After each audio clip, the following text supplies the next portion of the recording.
Bonjour à tous les amis, bonjour Hervé pour ce 77e numéro de notre émission hebdomadaire sur le conflit mondial. Je l'appelle comme ça parce qu'il y a quand même pas mal de théâtres.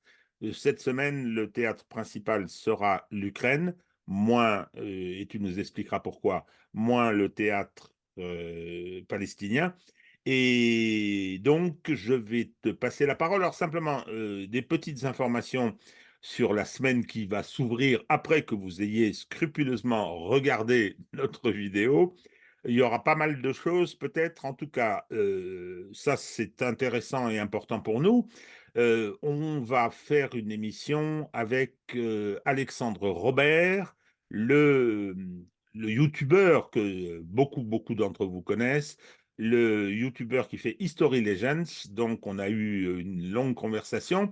Hervé et lui, les spécialistes, ont longuement discuté et on va faire la semaine prochaine une émission commune sur, naturellement, le conflit mondial. Il y aura aussi Charles Nana dans le courant de la semaine. Alors, quand je parle seulement de la semaine parce que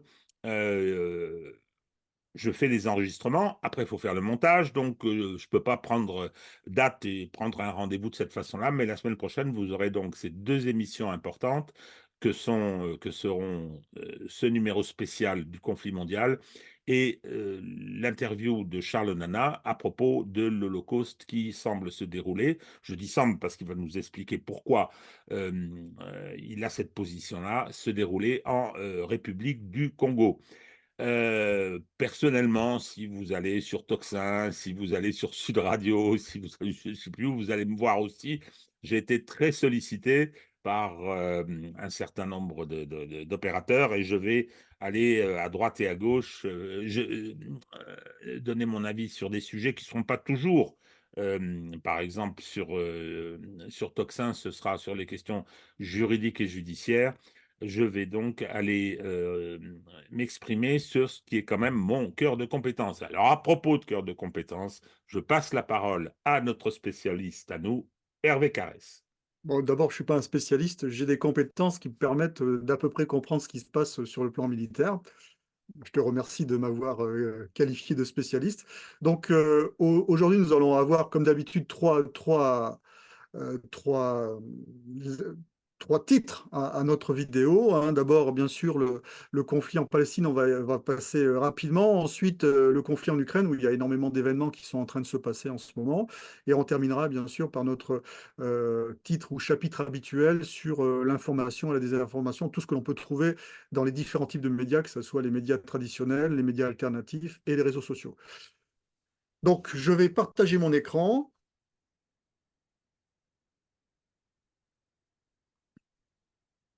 Pendant que tu le fais, je vais rappeler deux petites choses. Premièrement, ceux qui veulent le PDF me le demandent par l'email qui est en description. Et ensuite, n'hésitez pas, faites-le à vous abonner au compte Twitter X d'Hervé, parce que entre nos émissions, vous avez tout un tas d'interventions, vous avez des informations très importantes, et en particulier en ce qui concerne l'Ukraine, parce qu'il se passe quand même pas mal de choses.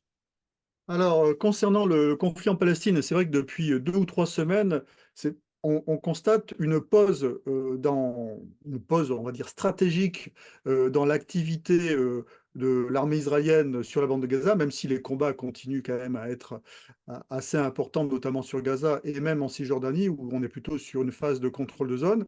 Et on va essayer quand même de décrypter, malgré cette, pseudo-pause, quelle pourrait être la stratégie réelle, en fait, de l'État israélien dans ce conflit. Alors d'abord, commençons par notre excellent ministre des Affaires étrangères qui ne manque jamais de rappeler la position de la France, position à laquelle nous pouvons que souscrire, n'est-ce pas, mon cher Régis? Mais la méchanceté d'Hervé vis-à-vis de ce pauvre séjourné, alors je pense qu'il a raison, parce que c'est pas séjourné lui-même, moi je le connais pas, je trouve simplement qu'il est nul, et je trouve surtout assez effarant que le président de la République ait pensé intéressant et utile de nommer à un poste majeur, stratégique essentiel de la République française, un parfait incapable. Bon, donc, qui en plus, bon, enfin, incapable, pas seulement sur le plan conceptuel, pas seulement sur le plan politique, mais également sur le plan de son expression. Bien, donc voilà pour ce qui concerne notre cher Stéphane Séjourné, qui a encore dit des bêtises. Hein. Oui, Euh, il en bah, dit tout le temps. disons que c'est pas forcément la bonne personne à la bonne place, ni au bon moment en plus. Bon. Oui. Alors maintenant, lorsque l'on s'intéresse au conflit en Palestine et ce qui se passe, en fait, on peut avoir une petite réflexion sur le plan stratégique. Est-ce que, d'une certaine manière, le fait que l'on se focalise sur les combats sur la bande de Gaza et sur la situation dramatique de la population, est-ce que l'on n'oublie pas peut-être un enjeu stratégique majeur pour l'État hébreu, c'est en fait la Cisjordanie. Et je pense que le centre de gravité majeur de ce conflit et sur lequel en fait l'État d'Israël se concentre, ce n'est pas du tout le chiffon rouge qui est agité dramatiquement à Gaza, mais c'est bien la Cisjordanie. Il suffit de remarquer et de suivre l'évolution justement des colonisations sur le territoire de la Cisjordanie.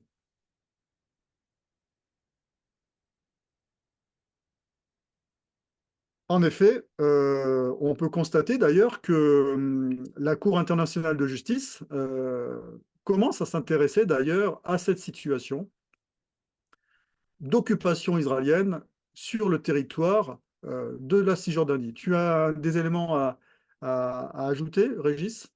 Non, simplement une remarque, une appréciation.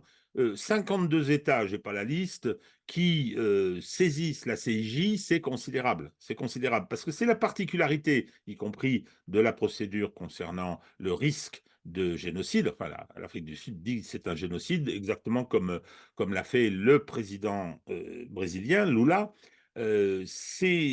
Témoigne d'une évolution et d'un rapport de force important et une évolution du rapport de force que je crois très important. C'est-à-dire que désormais, Israël, dans tout un tas d'instances, va se retrouver très isolé. Que Israël ne respecte pas les institutions internationales, ne respecte pas le droit international, ça, on le sait. Ils sont protégés désormais uniquement protégés par les États-Unis. Alors, c'est une protection énorme, hein, mais par les vétos au Conseil de sécurité, mais tout ça se restreint. Et la position américaine commence à devenir de plus en plus délicate. Donc, la saisine des organismes internationaux est quelque chose que je crois très important. Très important parce que c'est là où normalement ça se passe. C'est là où la communauté internationale, qui n'est pas réduite à l'Occident, trouve à s'exprimer, trouve à avancer un certain nombre de choses.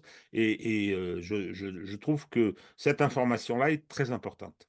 Je ne sais pas ce que ça va donner au plan de la procédure, ça va être long, Hmm. mais c'est très important. Et j'ai encore vu, je ne sais plus quel responsable international dire, attendez, la résistance des Palestiniens de Gaza est juridiquement légitime. C'est-à-dire que c'est un territoire occupé. Par conséquent, la violence qu'ils utilisent pour s'émanciper est légitime au plan juridique et au plan du droit international. Ça aussi, c'est important.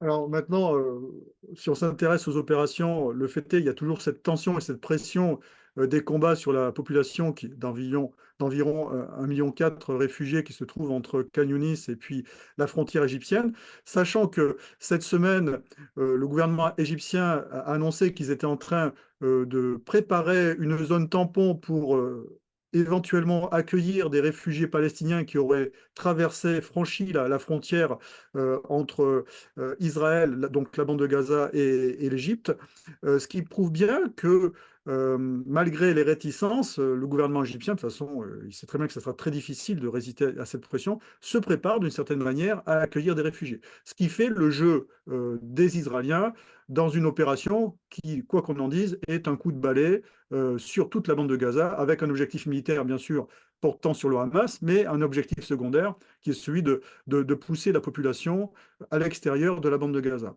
Ce qui ne doit pas nous faire oublier non plus que, comme je l'ai dit dans l'introduction, le vrai enjeu stratégique pour Israël, et sur lequel, en fait, ils sont en train d'utiliser, pour lequel ils sont en train d'utiliser Gaza comme un levier, et surtout pour masquer ces actions-là, c'est la Cisjordanie. Et c'est sur la Cisjordanie, lorsque l'on remarque et que l'on suit la montée en puissance des implantations illégales au sens du droit international des colonies euh, israéliennes, eh bien, il y a une nette montée en puissance depuis le 7 octobre.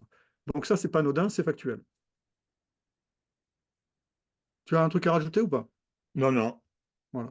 Donc on a terminé très rapidement pour ce qui concerne le conflit en Palestine. Maintenant, on va s'intéresser au conflit en Ukraine entre, d'une certaine manière, la Russie sur le sol ukrainien, mais surtout les États-Unis et puis les alliés des États-Unis via l'OTAN.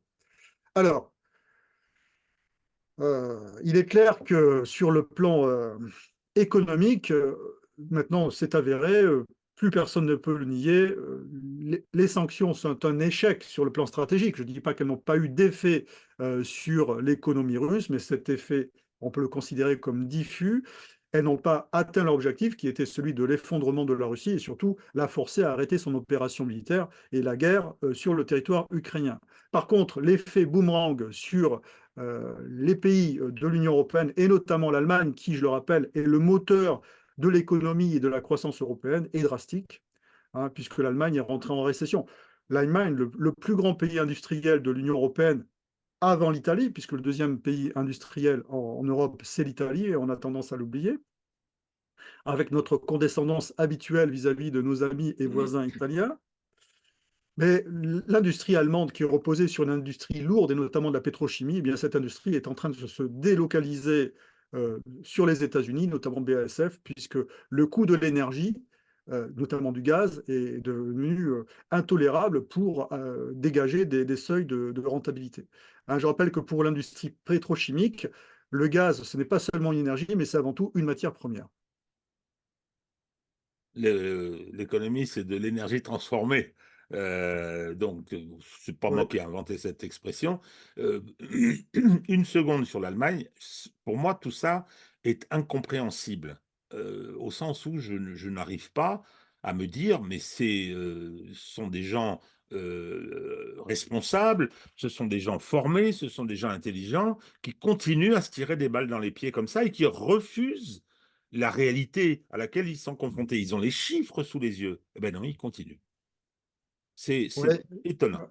Oui, c'est vrai que c'est incompréhensible, hein, et surtout, alors, de toute façon, il est clair que les Allemands sont au courant de qui a réalisé le sabotage de Nord Stream, et je pense qu'ils ont toujours dans l'idée, à terme, de réouvrir un des gazoducs et peut-être réparer les autres en liaison avec les Russes, alors, dans une situation post-guerre et qui mettrait peut-être du temps à se restabiliser, puisqu'il y a un des gazoducs qui pourrait toujours être opérant. D'ailleurs, le président Poutine l'a rappelé. Il a dit qu'eux, ils étaient prêts à revendre du gaz par. Alors évidemment, c'est de bonne guerre pour déstabiliser les alliés européens et créer des dissensions. Ils étaient prêts à réouvrir et à refournir du gaz à l'Allemagne via le dernier gazoduc toujours intact.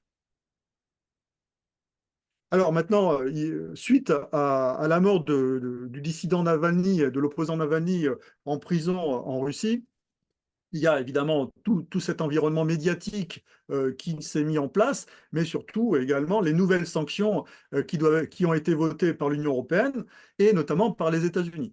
Alors, je tiens quand même à rappeler que les sanctions actuelles qui sont mises en place, donc les fameuses 18 000 sanctions ou 14 000 suivant les chiffres et suivant ce que l'on veut comptabiliser, en tous les cas, la Russie est le pays le plus sanctionné au monde. Sont des sanctions qui sont taillées de manière à ne pas gêner l'économie des États-Unis. Hein, il n'y a pas d'effet boomerang sur les États-Unis avec ces sanctions. Donc on ne sanctionne pas l'uranium enrichi russe dont les États-Unis ont besoin pour leur centrale, et on ne sanctionne pas non plus les engrais russes dont les États-Unis ont besoin pour leur agriculture.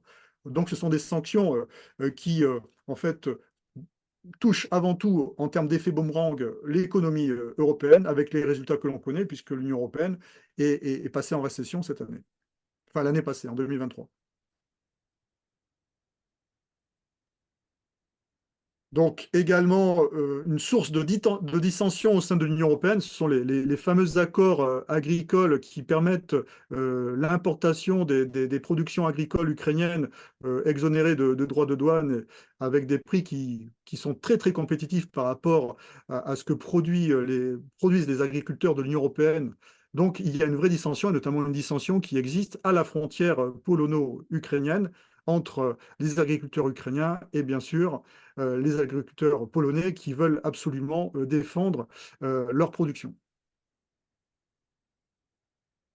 Alors, maintenant, concernant la position de la France, il y a environ une semaine ou 2 semaines, le président Macron s'est exprimé de manière un petit peu surprenante sur la mutualisation à l'échelle de l'Europe de notre dissuasion nucléaire nationale. Je rappelle que la dissuasion nucléaire nationale, elle repose sur la défense des intérêts vitaux de la France, ce qui reste assez flou et c'est volontaire, mais surtout sur la sanctuarisation du territoire national.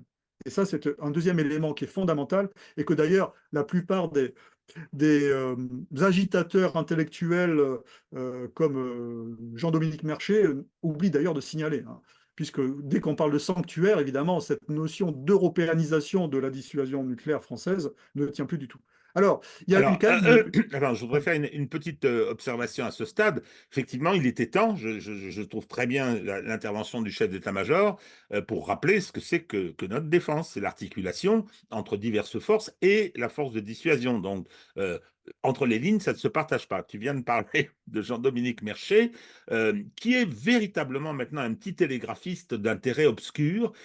Il a fait une première page dans le journal L'Opinion disant la victoire russe, c'est fake news. Donc on a envie de lui dire, mais vas-y mon pote sur le front d'Advitka, va dans les tranchées avec les malheureux soldats ukrainiens, tu vas voir ce que c'est. Enfin, bon, le déshonneur dans lequel certains continuent à se vautrer, c'est assez impressionnant. Et Merchet, en est un, il avait réussi à construire quelque chose. Hein, il était, soi-disant, je crois que sa baseline, c'était tout ce qui est kaki, mais ne m'est pas indifférent. Enfin, je ne sais plus ce que c'était, moyennant quoi, aujourd'hui, petit télégraphiste de l'Empire. Oui, alors je vais en revenir quand même à cette déclaration du président de la République, Emmanuel Macron, il y a 2 semaines en Suède. Moi, je connais assez bien quand même tout ce milieu là, des états-majors parisiens, ainsi de suite. J'ai imaginé la réaction des militaires, toutes armes confondues et tout grade confondu, hein, à à la, suite à la déclaration du président Macron. Et c'est très difficile pour eux, bien sûr, puisqu'il y a quand même cette obéissance au pouvoir politique. Et je trouve que la conférence du chef d'état-major des armées et ses propos sur la dissuasion nucléaire sont à la fois habiles et très pertinents, hein, puisqu'ils rappellent en fait les fondamentaux de la dissuasion nucléaire française, notamment sur les intérêts vitaux et la sanctuarisation du sol français, mais également il rappelle que c'est le pilier de notre défense, et c'est pour cela, parce qu'on a une défense nucléaire, on peut se permettre de ne pas avoir 1000 chars, ainsi de suite. Donc c'est très intéressant. Alors évidemment, on pourrait critiquer, puisqu'on pourrait considérer que cette dissuasion nucléaire, c'est une forme de ligne Maginot, entre guillemets, qui nous protégerait de tout. Mais c'est différent, puisque la ligne Maginot était défensive, alors que potentiellement, évidemment, c'est une arme offensive, la dissuasion nucléaire. C'est un système offensif. Et donc, on fait partie des pays dotés. Et dès qu'on est un pays doté, évidemment, on est vu de manière différente au plan international. C'est d'ailleurs pour cela que, rétrospectivement, on peut être quand même déçu et déplorer le positionnement de la France dans le conflit en Ukraine, alors que justement c'est un pays à part au sein de l'Europe et c'est un pays doté et qui fait partie des membres permanents du Conseil de sécurité de l'ONU.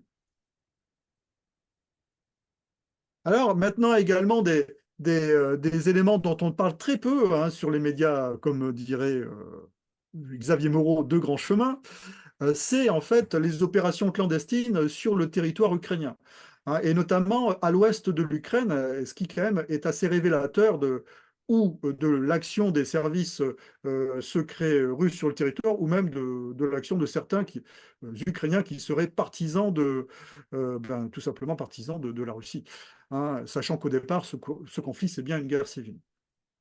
Alors, dernièrement, il y a eu une usine sur Lvov qui fabriquait des drones. Il faut savoir que les drones pour les Ukrainiens, c'est quand même, notamment ces petits drones FPV, c'est un élément fondamental sur le front terrestre parce que comme ils ont un manque d'artillerie, c'est ce qui permet d'une certaine manière de compenser un petit peu ce manque d'artillerie. Donc une usine qui n'était pas anodine puisqu'elle fabriquait 5000 drones par mois qui a été détruite par un incendie. Là-dessus, je voudrais ajouter quelque chose.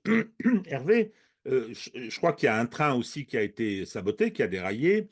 C'est peut-être aussi la conséquence. Alors, naturellement, il y a des interpénétrations de part et d'autre, hein. Il y a des infiltrés également en Russie, des Ukrainiens. Mais je me demande si c'est pas la conséquence du fait que la mobilisation brutale, c'est-à-dire on monte dans les bus, on prend les hommes, on va dans les maisons, se passe essentiellement dans les villes, dans les endroits russophones et connus pour être pro-russes. Odessa est pro-russe, on le sait. On a bien vu avec la chute d'Avdiivka, les quelques civils qui restaient là, ils ont tous dit on attendait des Russes, hein, et beaucoup, comme d'habitude, ont sorti les drapeaux de l'Union soviétique. Bon, mais je pense que cette dimension de guerre civile commence à prendre une certaine tournure.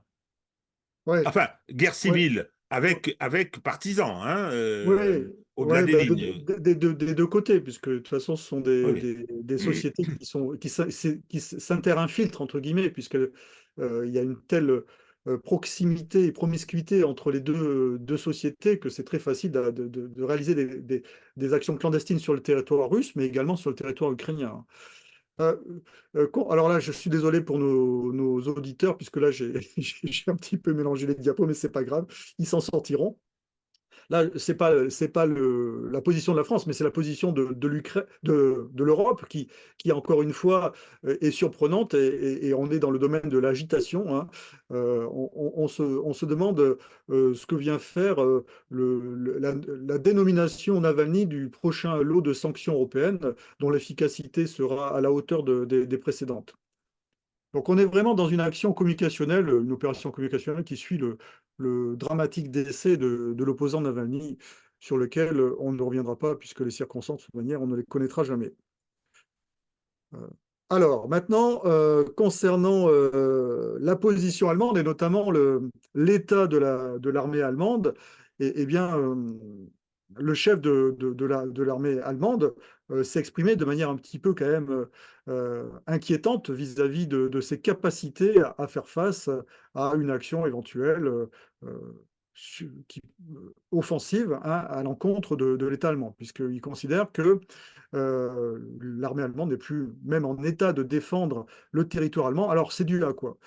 C'est pas forcément dû à un problème structurel, mais c'est dû au fait que l'aide à l'Ukraine commence à vider les arsenaux des pays de l'OTAN, à euh, affaiblir les armées des pays de l'OTAN.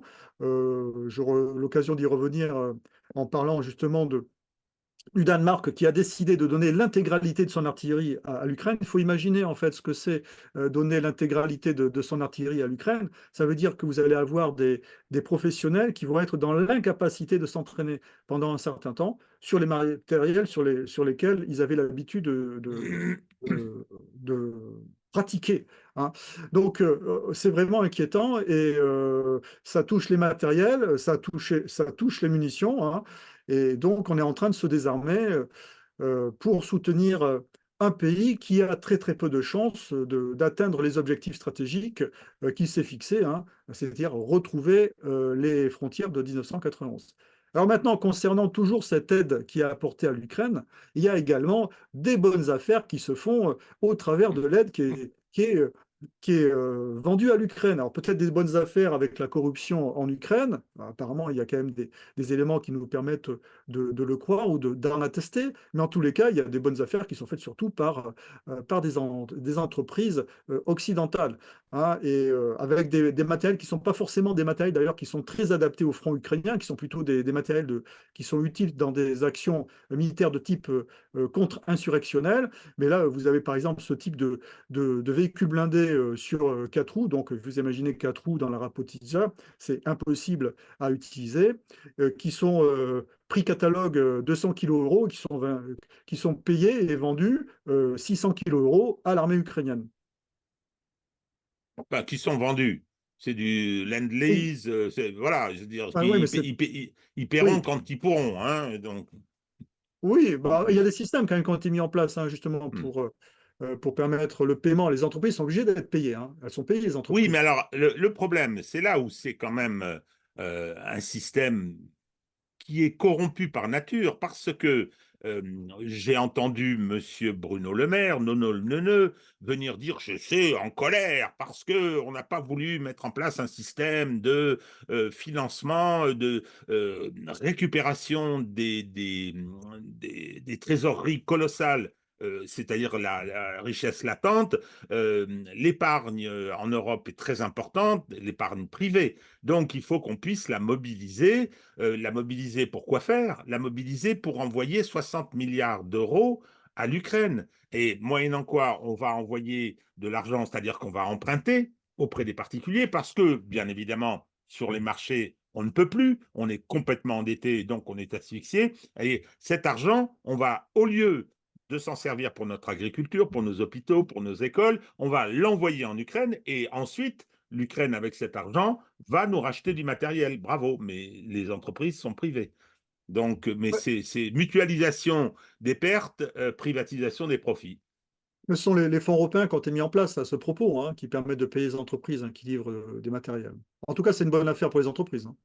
Ben oui.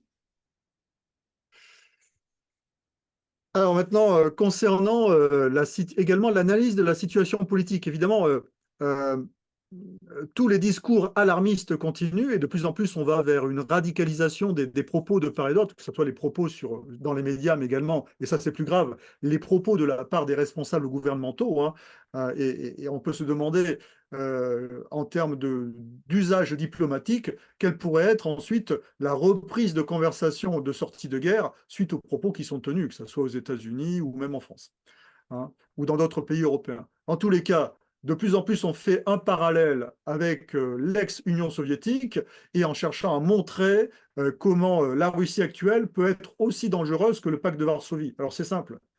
Comme on l'a dit précédemment avec Régis, on a un pays de 150 millions d'habitants qui a un territoire sur 11 fuseaux horaires qu'il a déjà du mal à maîtriser, avec un budget militaire qui doit être de mémoire le sixième au monde, très très loin derrière celui des États-Unis et même celui de l'Union européenne et de l'OTAN, si on fait la combinaison de tous les budgets militaires des pays de l'OTAN.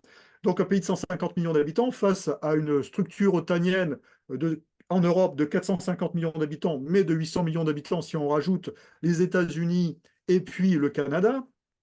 Comment voulez-vous que, en termes de rapport de force, un pays de 150 millions d'habitants qui a déjà du mal militairement, quoi qu'on en dise, en Ukraine, ensuite envahisse une Europe de 450 millions d'habitants? C'est complètement un non-sens. Par contre, c'est le narratif que l'on cherche maintenant à imprimer dans les esprits de manière à utiliser ce narratif comme levier pour aller vers une fédéralisation de l'Union européenne et donc avec une fédéralisation et donc un pilier européen fédéral en termes de défense. Mais je me pose la question, Hervé, à partir de ce que tu viens de dire, pourquoi les Européens veulent faire la guerre à la Russie? Parce que c'est ça. En l'occurrence, on dit ils vont nous attaquer, donc on veut se mettre dans une situation où on peut dire attaquons les premiers, préemptons, etc. Pourquoi? Je ne comprends pas très bien.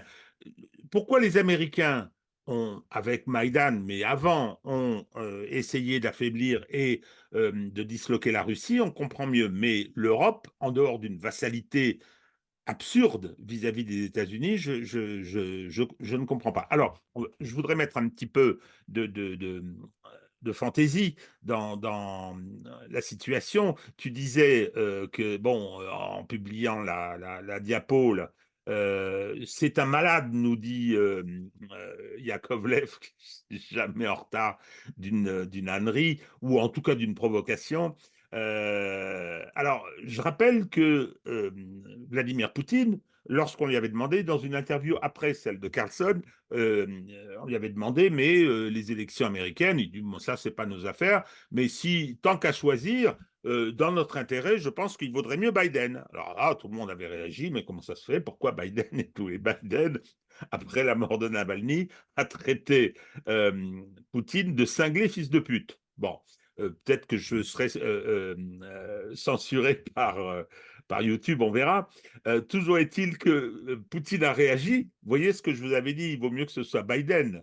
Sous-entendu, il est complètement sénile. Voilà, c'était cette communication absolument lamentable que l'Occident déploie en continuant à prendre ses désirs pour des réalités.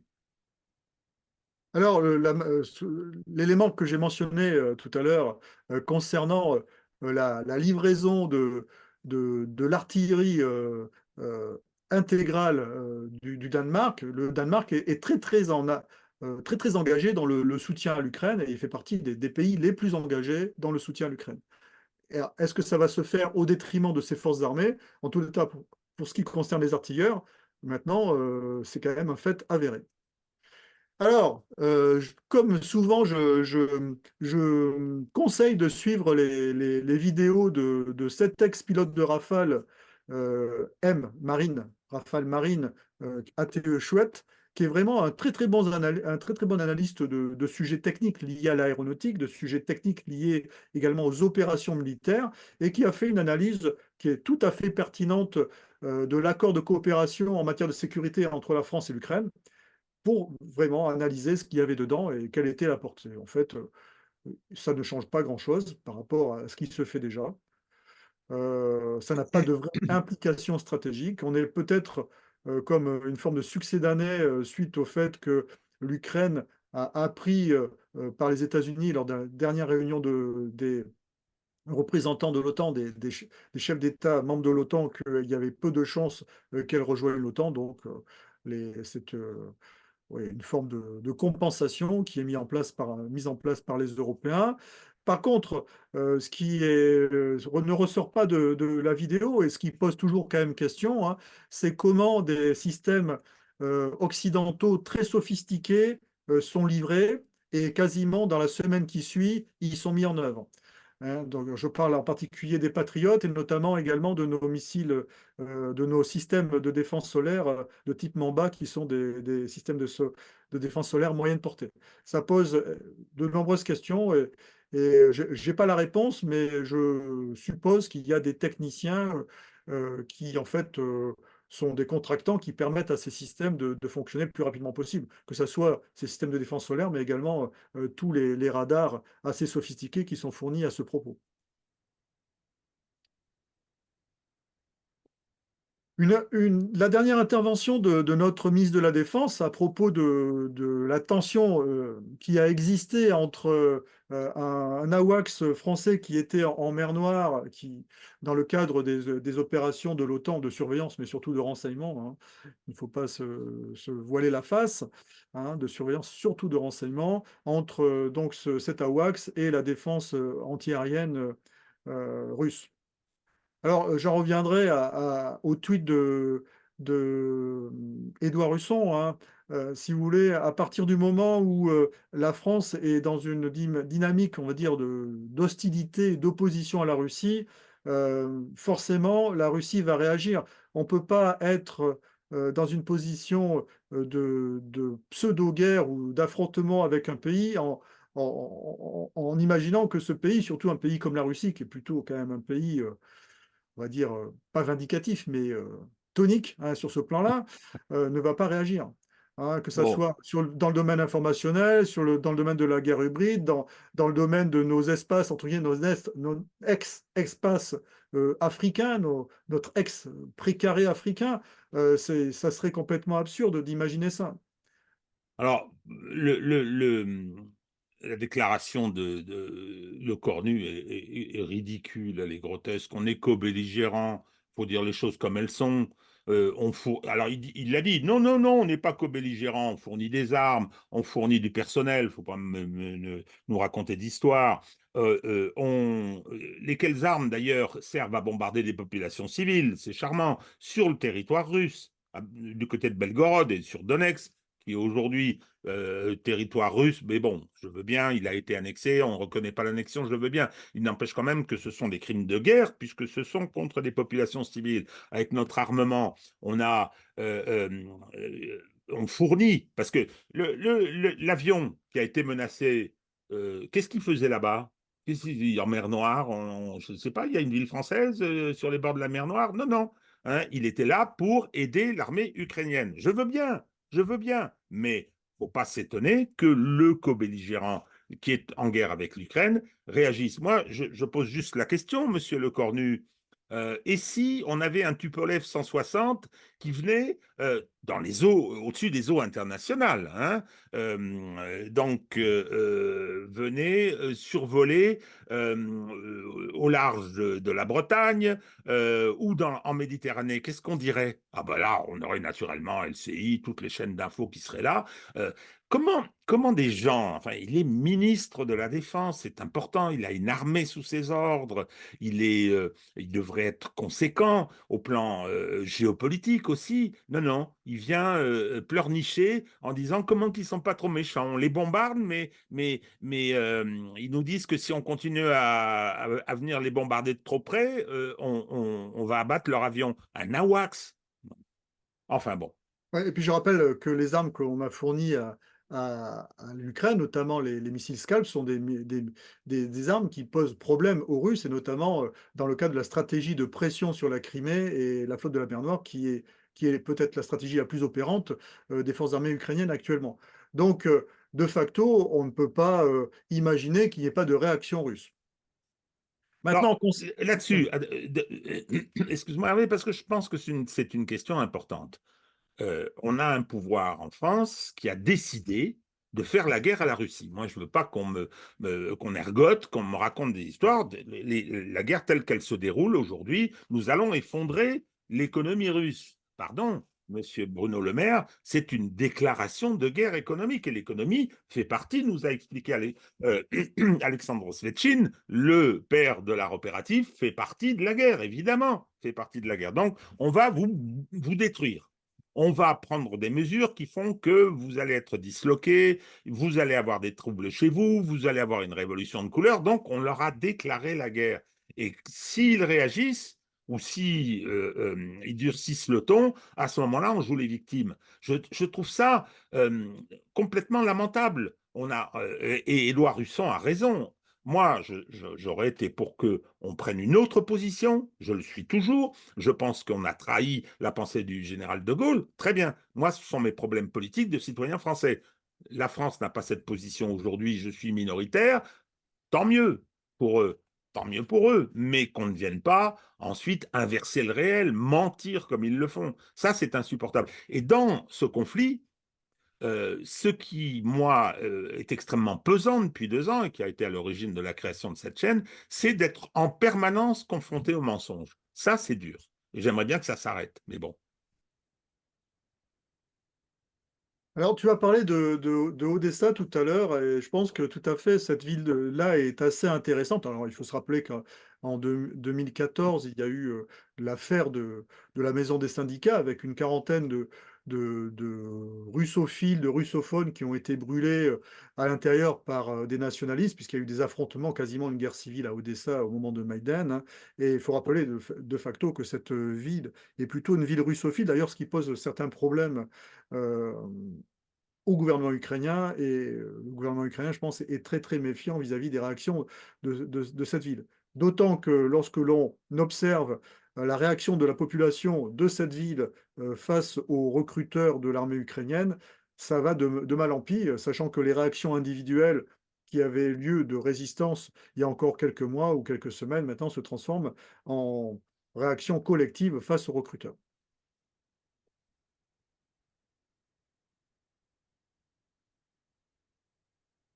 Alors, que dire sur les pertes actuelles des belligérants? Alors, c'est un secret, entre guillemets, de polichinelle, puisque c'est quand même important pour les deux pays belligérants directs.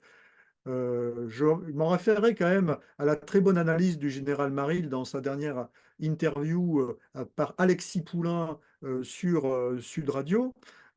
C'est que l'armée russe actuelle, ce n'est pas l'armée soviétique de Staline.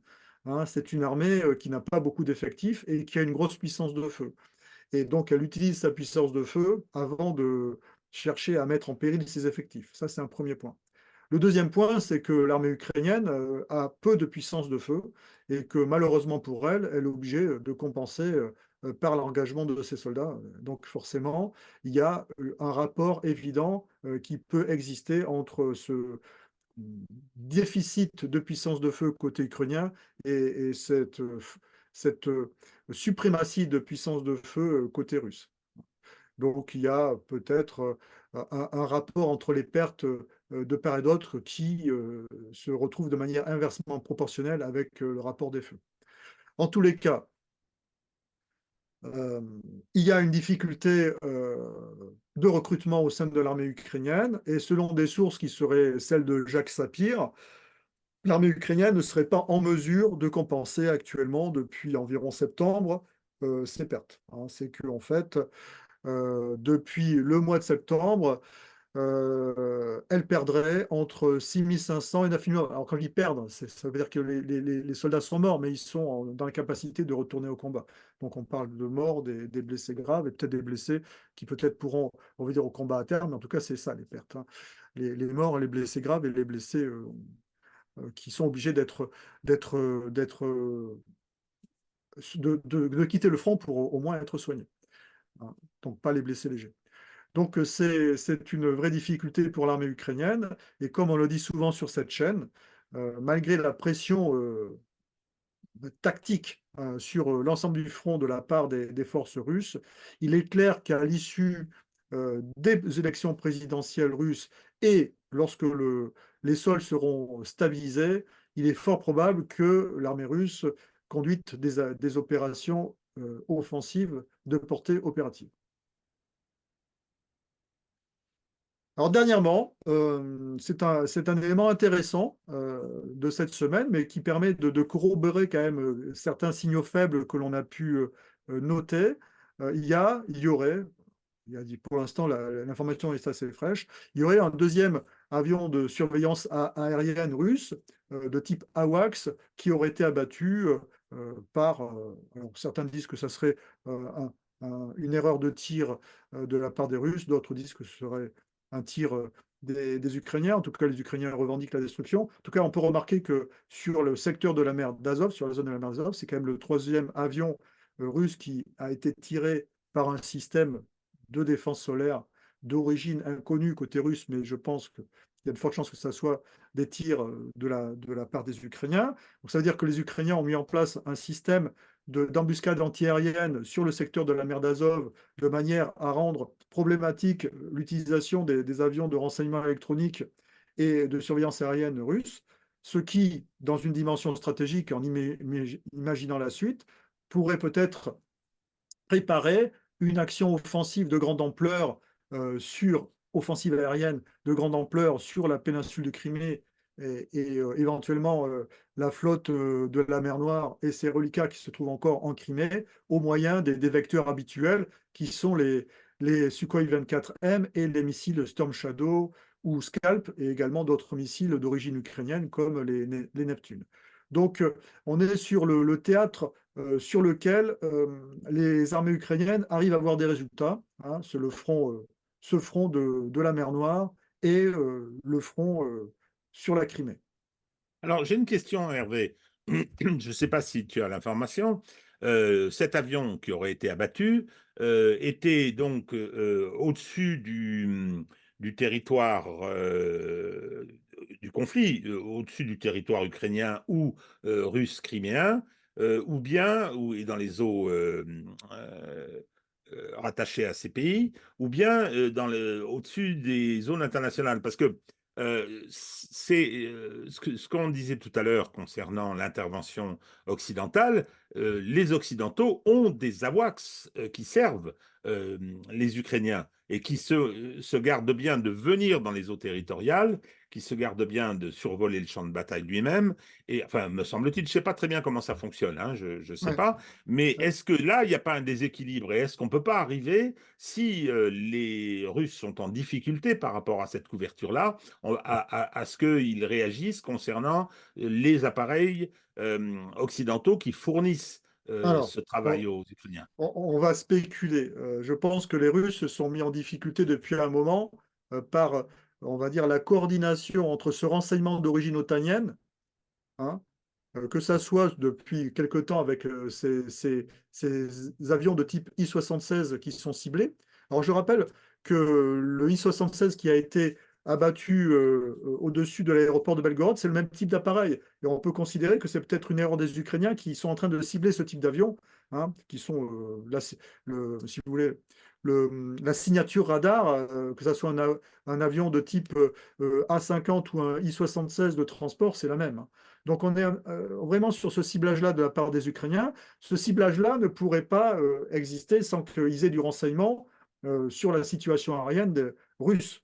Donc ce renseignement sur la situation aérienne russe, ils ne peuvent pas l'avoir par leurs propres moyens. Ils n'ont pas de moyens. Donc forcément des avions otaniens, que ce soit des AWACS ou d'autres avions ou drones de renseignement électronique qui donnent ces informations, de manière à ce qu'eux puissent avoir une action sur les forces russes. Que les Russes commencent à en avoir marre, après avoir eu quand même 2 bateaux de débarquement qui ont été coulés et un deuxième K-50 qui est abattu, ça c'est fort probable. Et que l'on assiste à une montée des tensions entre les forces armées russes et les forces de l'OTAN sur le secteur de la mer Noire, c'est également fort probable. Ce qui viendrait d'ailleurs corroborer en fait les déclarations du ministre de la Défense français. Alors, Hervé Carrez vous dit qu'il n'est pas spécialiste. Là, il vient de nous faire une jolie démonstration, hein. J'avais une question, j'avais une interrogation. Hop, j'ai mes réponses du spécialiste. Non, je suis pas spécialiste, je cherche à réfléchir le problème. C'est factuel. Donc maintenant, on va s'intéresser au front terrestre. Donc, comme on l'a dit, il y a une poussée, je dis bien tactique, hein, sur des zones identifiées du front terrestre de la part de toutes les forces russes, hein. Et les forces ukrainiennes sont en position défensive. Et en position défensive, euh, un petit peu fragile, hein, du fait du déficit de munitions et du fait du déficit d'effectifs, un peu moins des matériels, mais surtout des effectifs. Alors, ces positions défensives demeurent quand même solides à certains endroits spécifiques du front, que ce soit sur Vuhledar et notamment sur Kupiansk.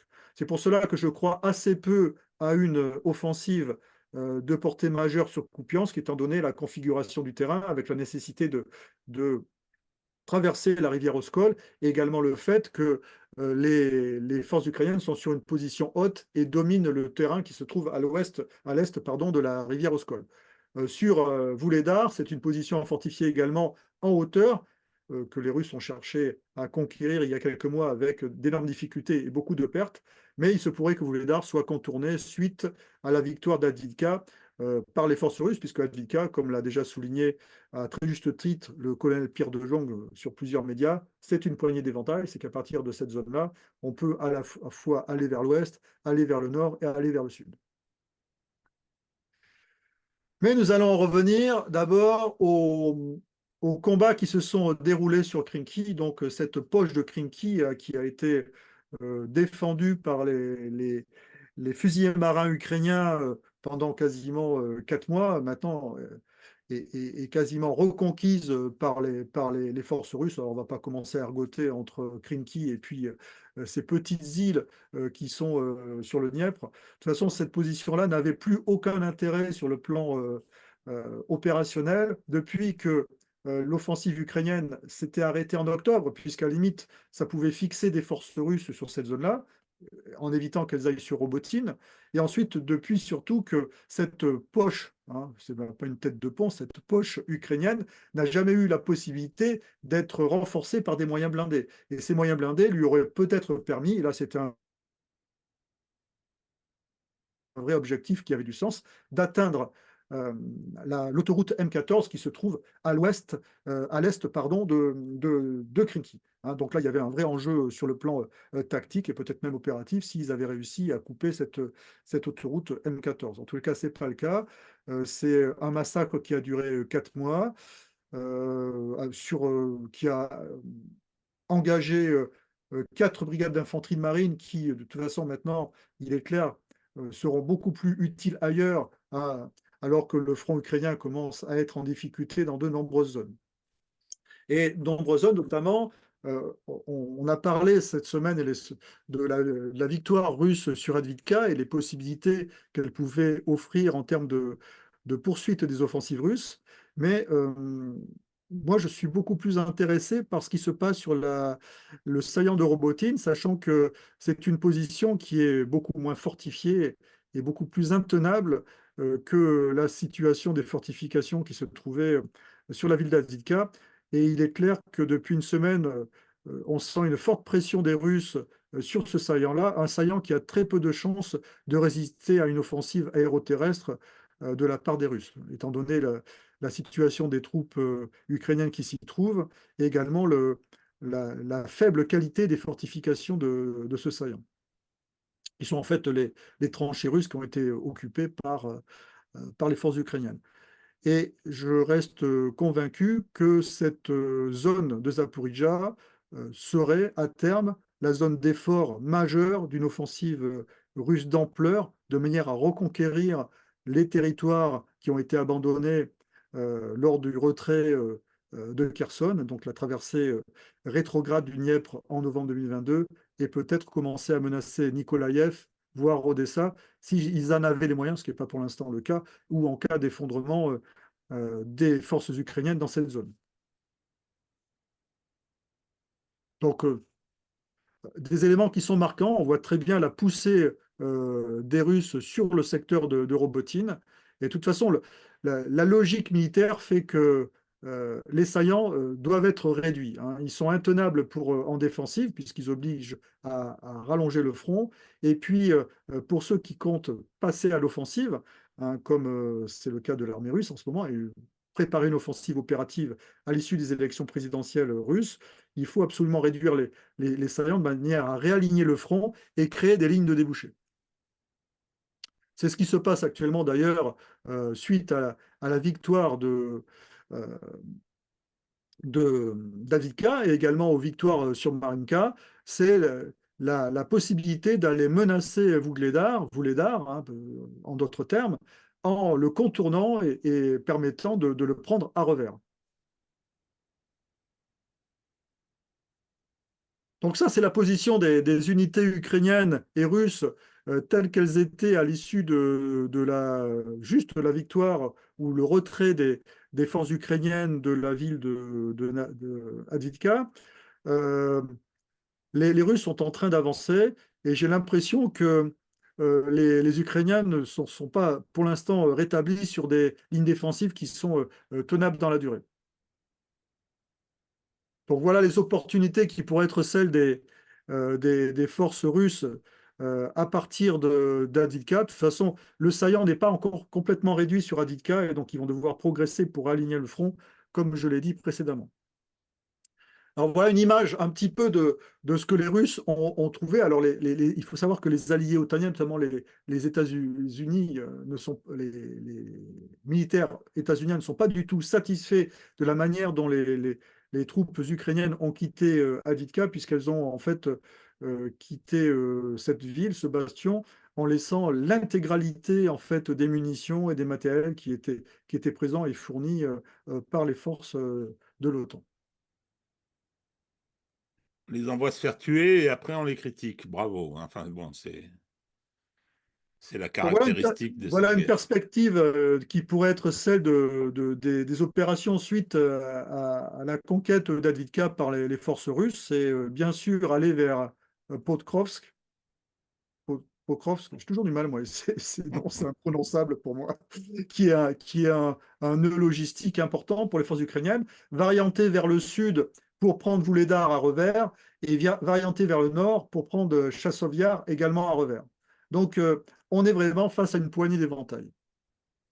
Je ne reviens pas sur les centres de gravité, je ne reviens pas non plus sur les différents rapports, quoique le rapport des feux actuellement, pour les Ukrainiens, je pourrais commencer à le mettre en noir, puisque la situation est vraiment dramatique.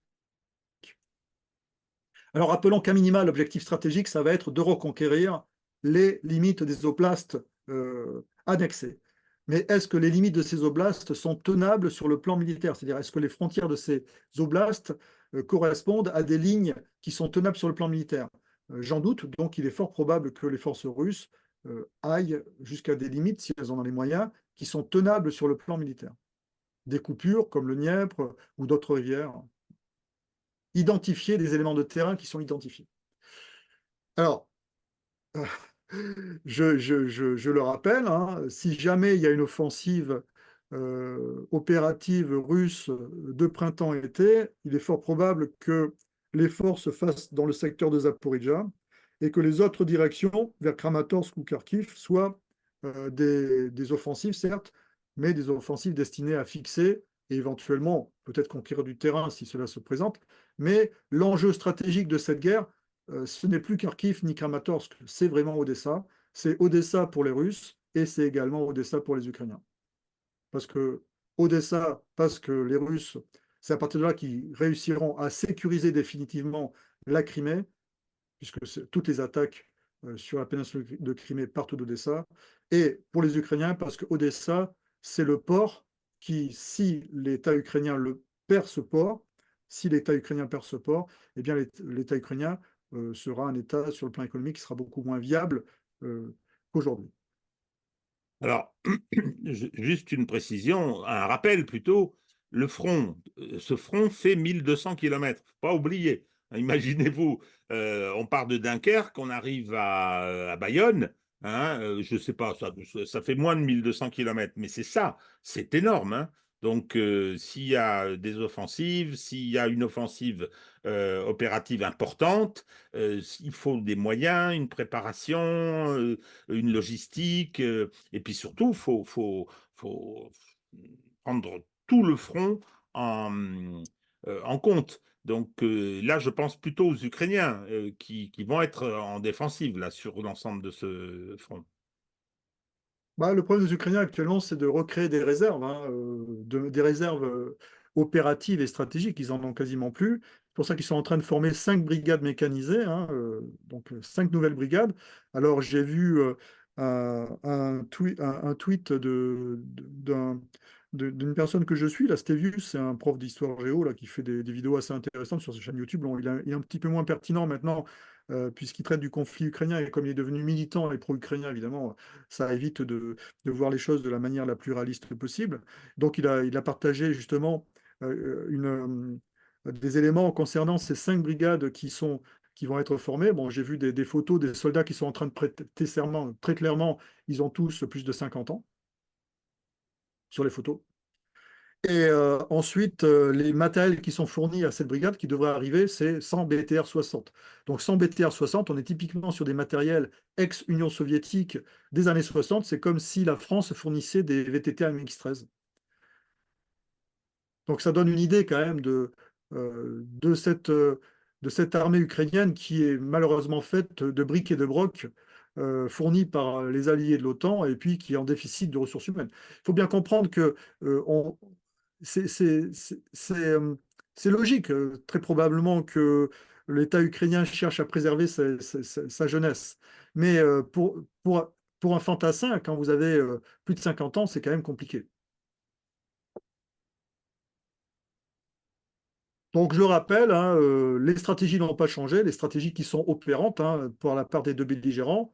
La stratégie opérante des Russes, c'est la stratégie d'attrition qui va permettre de contourner le blocage tactique en faisant que l'adversaire, c'est-à-dire les forces ukrainiennes, vont détecter peut-être des concentrations de forces, mais seront dans l'incapacité de les contrer ou de les frapper par manque de moyens ou d'effectifs et de munitions. Et ensuite, côté ukrainien, c'est la stratégie opérante de pression sur la Crimée et la flotte de la mer Noire, mais qui est dépendante de deux éléments. Un, extérieur. Un, le renseignement de l'OTAN, fourni par l'OTAN.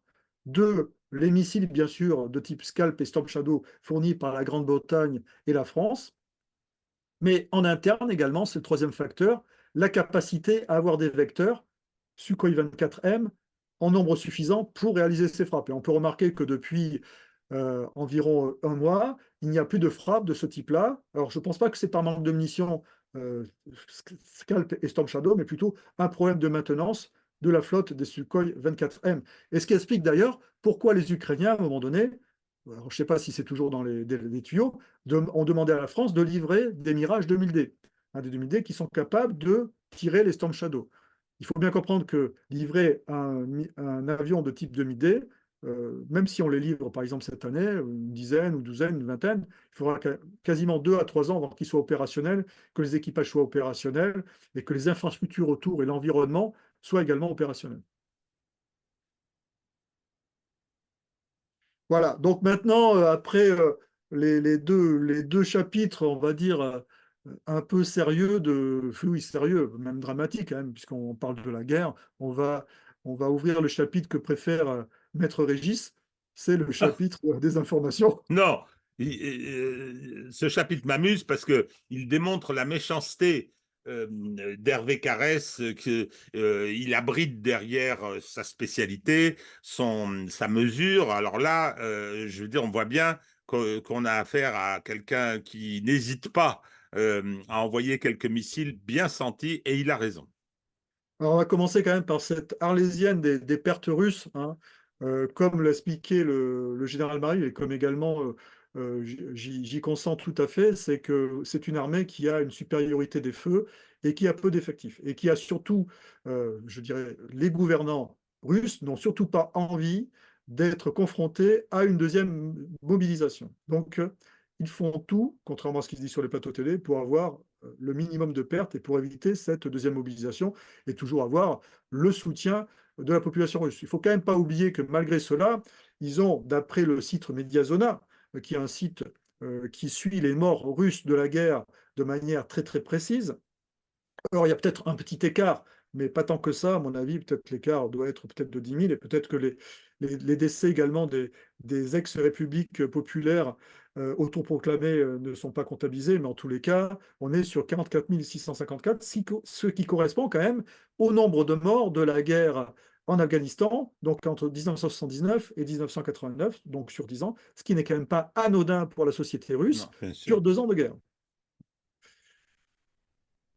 Bon, en tout cas, c'est le chiffre le plus réaliste, hein, sachant que le général Pinatel, avec qui je suis en contact, lui parle d'une soixantaine d'après des sources américaines. Alors, c'est quelqu'un qui a énormément de relations avec d'ex-généraux américains qui sont à la retraite. Donc, on peut lui faire confiance, hein.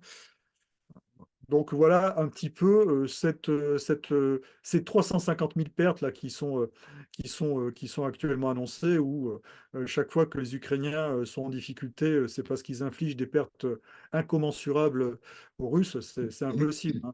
Le dernier chiffre qui sont actuellement sortis sur tous les plateaux, c'est 350 000 pertes pour les Russes, mais c'est plus de 50% de leurs effectifs actuels sur le front.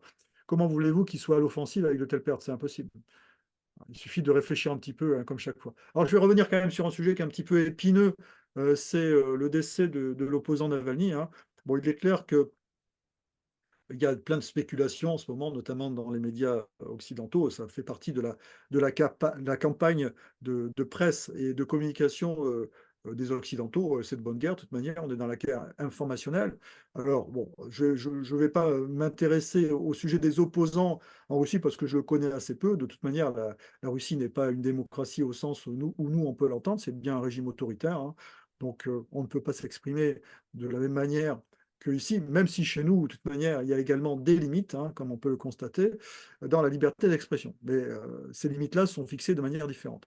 En tous les cas, euh, il est clair que, comme dans tous les États qui ont des prisonniers, eh bien, l'État est responsable de la santé de ces prisonniers. Donc, de toute façon, l'État russe était responsable de la santé de l'opposant Navalny, et que Maintenant, on peut constater également que ce décès n'arrange pas du tout le Kremlin, que ce soit sur le plan interne, parce que ça peut éventuellement réveiller les oppositions et créer d'ailleurs des manifestations à l'occasion des obsèques. Et on voit très bien que c'est un sujet sur lequel les dirigeants russes sont euh, très très attentifs, hein, cette affaire des obsèques.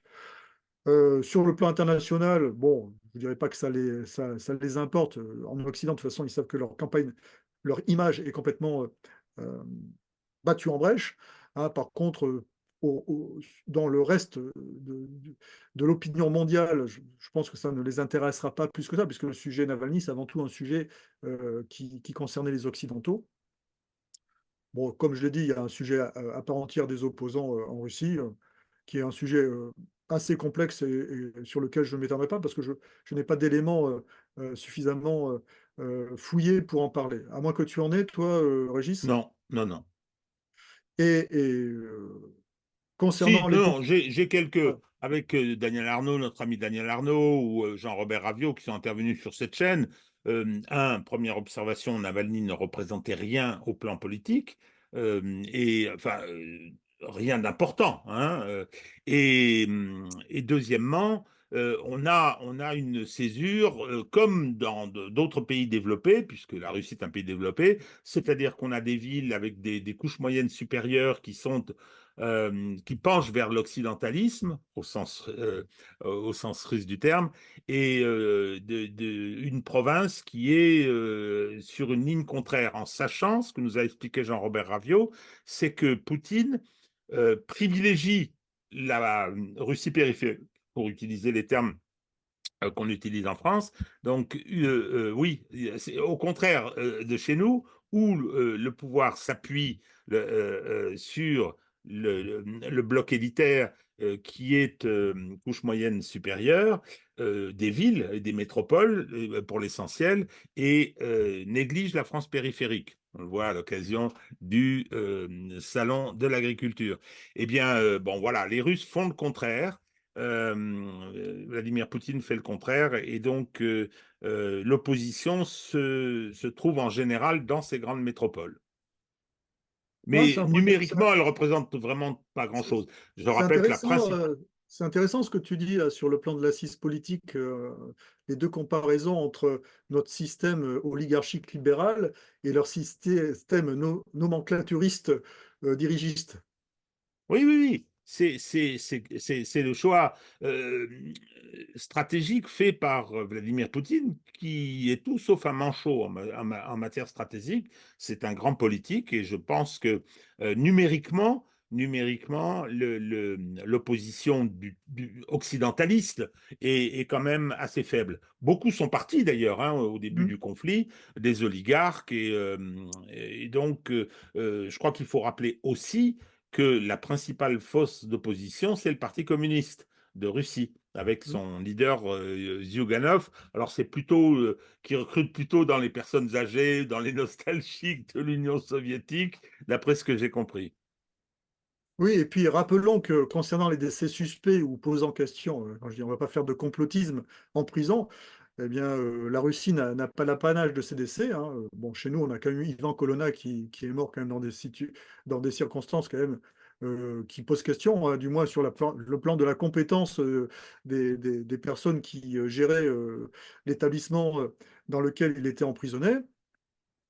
Ensuite, n'oublions pas que le journaliste états-unien américain Gonzalo Lira est mort, lui, dans les prisons du SBU sans que ça n'ait émoustillé personne euh, euh, dans les médias occidentaux, ou alors très très peu. Ce qui n'est pas le cas, par contre, dans les médias africains ou dans d'autres pays. Et rappelons surtout que l'ineffable Jeffrey Epstein, lui, s'est suicidé dans une prison new-yorkaise relevant des juridictions fédérales, puisque il était emprisonné pour un crime fédéral, et que vraiment les circonstances de son décès sont plus que suspectes. C'est le moins qu'on puisse dire. Mais il ne faut pas être complotiste, Hervé, attention, hein. Bon, Ah non, mais moi, je fais pas si toutes d'hypothèse, je pose des les, questions. si toutes les caméras de surveillance, pour ne prendre cet exemple, sont toutes tombées en panne par hasard ce soir-là, hein, il faut faire confiance au hasard. Et que les gardiens qui devaient le surveiller toutes les 30 minutes, je crois, étaient partis jouer aux cartes. ou je ne sais plus à quel jeu. Non, mais Qui c'est prend un vrai, peu hein. de temps. Oui, oui, je sais bien. Bon, Non, bref. mais c'est une plaisanterie. Alors, maintenant, puisqu'on parle Ah, de Monsieur Nalvani et de son décès, alors il y a son épouse, hein, son ex-épouse, hein, puisque ça, c'est jamais mentionné, hein, qui ils sont divorcés depuis, il me semble, 2016, hein, et qui, elle, donc 2016, hein, elle a fait sa vie à côté. Alors moi, je m'interroge quand même sur les finances de cette dame, hein, puisque je trouve qu'elle fréquente quand même plutôt des endroits qui sont huppés, hein, même lors de ses déplacements. Donc évidemment, elle est montée au pinacle, puis ça permet, dans le cadre de la campagne de communication actuelle menée par les Occidentaux contre la Russie, et c'est une bonne guerre, on est dans la guerre informationnelle, elle est utilisée avec des passages qui sont, je dirais, grotesques, hein, par moment, hein. Sa dernière réception par le président Biden aux États-Unis, on est vraiment dans le théâtre, hein, et pas forcément dans le bon théâtre. Est-ce que cette opération de communication qui repose essentiellement sur sa personnalité va tenir? Ça me paraît difficile, hein, puisqu'il y avait quand même un engagement de la part d'Alexandre Navalny sur le plan physique, sur le plan de la prise de risque, qui était quand même supérieure à celle de son épouse, sachant que son épouse, depuis qu'il est emprisonné ou mis en résidence surveillée, puisque d'abord il a été en résidence surveillée, n'a jamais daigné venir le visiter depuis, et que pour rappeler les raisons pour lesquelles il était en résidence surveillée et ensuite emprisonné, c'est parce qu'il était impliqué dans quelques malversations en relation avec son frère, notamment l'affaire euh, Yves Dubrochet, Rocher. Yves Brochet, hein, et qu'il a été emprisonné suite au fait qu'il n'ait pas respecté en fait les limitations de déplacement qui lui étaient imposées par le système de résidence surveillée qui lui avait été imposé par la justice russe. Alors que les Russes aient manqué d'intelligence en le déplaçant dans une colonie pénitentiaire au fin fond de l'Arctique russe, alors qu'il avait déjà une santé fragile suite à une pancréatite, pardon, qui avait failli d'ailleurs le tuer il y a quelques années. Ça, c'est certain que c'est pas du très très adroit, hein. Donc, on est presque dans le domaine de la faute, mais bon. Alors, le point important, c'est que Navalny est présenté comme un grand héros. Bono, le chanteur, est venu sur scène, Navalny par-ci, Navalny par-là. Oui, donc l'Occident en a fait un martyr. Tu disais tout à l'heure on a donné son nom à une procédure, ou je ne sais pas, avec Borrell, là. Euh, il faut savoir qu'il n'était absolument pas l'opposant dont on a parlé. D'abord, c'était un gars d'extrême droite. C'était un manifestant avec l'équivalent du GUD chez nous, avec des néo-nazis, d'un racisme parfaitement avéré et relativement récent. C'est ça qui est assez extraordinaire. Donc, c'est un drôle de personnage, escroc aussi, puisque ça a été à peu près établi, c'est une société française qui s'est fait escroquer. Donc voilà, c'est le héros qu'on choisit parce qu'on n'en a pas d'autre sous la main, mais ça fait un moment qu'il avait été choisi. Mais je me pose des questions. Alors, tu as tout à fait raison sur la responsabilité de la Russie. Alors, j'ai entendu dire que la Russie souhaitait l'échanger avec des agents russes qui ont été arrêtés à l'étranger, en Allemagne, je crois, et peut-être même aux États-Unis. Enfin, j'en sais rien. J'ai pas de détails, mais il paraît que c'était ça qui était en cours. Donc, c'est sûr que ce décès à ce moment-là est quelque chose de négatif pour la Russie dans son rapport à l'Occident, parce que le reste de la planète s'en fiche complètement. Alors, concernant cette désinformation, Julia Navalny, donc tu as rappelé qu'elle était divorcée. Sur l'origine de son niveau de vie, il y a des vilaines rumeurs qui courent sur des agences d'escorte, etc. Euh, j'ai un peu cherché, ça avait l'air assez probant ce que j'ai trouvé. Bon, il n'y a pas de saut métier, il n'y a que de sauts de gens. Donc, chez nous, ce serait des infractions pénales, mais clairement, c'est une personne qui n'est pas idéalement recommandable. Elle n'a jamais visité son mari en prison, et j'ai lu une lettre de la mère de Navalny, une lettre de la mère de Navalny qu'elle lui adresse, mais c'est violent, violent. Et elle dit plusieurs choses, qu'elle a laissé tomber un de ses enfants, qu'elle avait eu avec Navalny, je crois qu'elle en avait 2, une fille et un garçon. Et elle dit une autre chose, elle la disqualifie, mais elle dit une autre chose, elle dit que c'est elle qui a poussé Navalny à rentrer en Russie. Parce que tout le monde se pose la question, pourquoi il est allé se jeter dans la gueule du loup? Et elle dit il était affaibli, il avait perdu un peu le contact avec la réalité russe, et c'est elle qui l'a poussé parce qu'elle, elle peut y aller quand elle veut. Elle n'est pas du tout persona non grata en Russie. Alors je ne sais pas si elle, avec ce qui s'est passé récemment, où elle a été reçue par Biden, etc. Je ne sais pas si ce serait aussi facile maintenant. Mais la mère de Navalny avait l'air de dire que c'est elle qui l'avait poussé à se jeter dans la gueule du loup et que tout ça n'était pas très clair. Voilà, voilà ce que j'ai personnellement entendu. Bon, c'est vrai que les photos que tu mets là, c'est la partie jet set, oligarchique et corrompue de la Russie qui n'est pas la plus reluisante. Et c'est celle à laquelle on va s'attacher pour essayer de se trouver des arguments faisant passer la Russie pour un pays de monstres.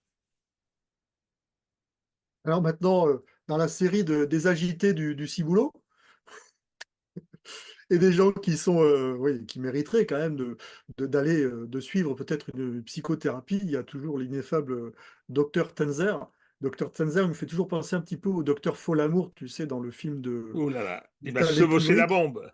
Ouais, avec cette, oui, cette image mythique, hein, de la fin du film, avec le, le pilote de B-52 qui termine chevauchant une bombe qui va tomber sur une ville russe.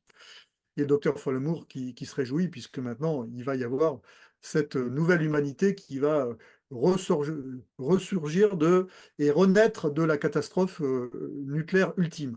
Donc voilà, bon, on est un petit peu toujours avec ces agitateurs qui sont jamais taclés, en fait. Ils ont libre parole et puis il n'y a pas de contradiction sur le Jamais. plateau. C'est gênant, c'est gênant. Il en va de même pour notre excellent journaliste détaché à l'Union européenne, Jean Quatremer, qui parfois a des positions qui sont intéressantes. Tu l'as souligné sur le conflit en Palestine, mais dès que l'on touche au conflit en Ukraine, c'est un petit peu compliqué, hein. On est sur des déclarations qui sont complètement absurdes, hein. Là, il se demandait la dernière fois sur le plateau de LCI, alors c'est toujours pareil, personne ne le tacle, hein, si tous les gens qui avaient un passeport américain risquaient d'être emprisonnés. Ouais, il faudrait demander à Monsieur Jérôme Garot, qui est journaliste de LCI, hein, qui est en poste. Et je pense qu'il va falloir l'exfiltrer d'urgence, parce que lui, il est vraiment en danger, vu ce qui se dit sur LCI à propos de la Russie. Bon, restons Non, sérieux. C'est vrai? c'est... Ben oui, oui, non, mais tu as entièrement raison. Celui-là, tu le Bon, cites souvent, mais et puis pour montrer l'absence de symétrie. RT interdit chez nous et LCI qui continue d'émettre à partir, mais ils ne sont pas les seuls, LCI, et qui, LCI étant la chaîne la pire, qui dit bah, absolument n'importe quoi ah, depuis ah, 2 ans. alors, paradoxalement, en Russie, X n'est pas, on peut pas aller sur X en Russie, sauf lorsqu'on a un VPN, mais LCI, sans VPN, les gens qui sont francophones en Russie peuvent regarder LCI sans problème. D'ailleurs, c'est pour ça que Soloviev cite souvent LCI, hein, Soloviev qui a son émission qui est le pendant de celle de euh, Éric Brunet, d'une certaine manière. C'est les mêmes sujets, c'est les mêmes. Mais Il devrait- d'ailleurs, c'est là ce dont LCI ne se rend pas compte, mais bon, ils sont tellement, tellement fanatiques maintenant, c'est que c'est utile au gouvernement russe, ça. Il permet de dire, regardez comment ils parlent de nous, regardez comment ils nous présentent, regardez le racisme slavophobe qu'ils affichent. Et bon, mais ça, c'est irréfutable, ce genre de position. Faut pas trop leur en demander aux Russes. Alors, toujours pareil, hein, on en revient à ces fameuses pertes de 350 000 hommes qui ont été affichés. Alors, c'est dans l'air, honnêtement, c'est dans l'air. Je ne regarde pas, mais je regarde les extraits qui sont accessibles sur X. C'est d'un niveau qui est, en termes de propagande, qui est pire que LCI, hein. C'est pire, pire.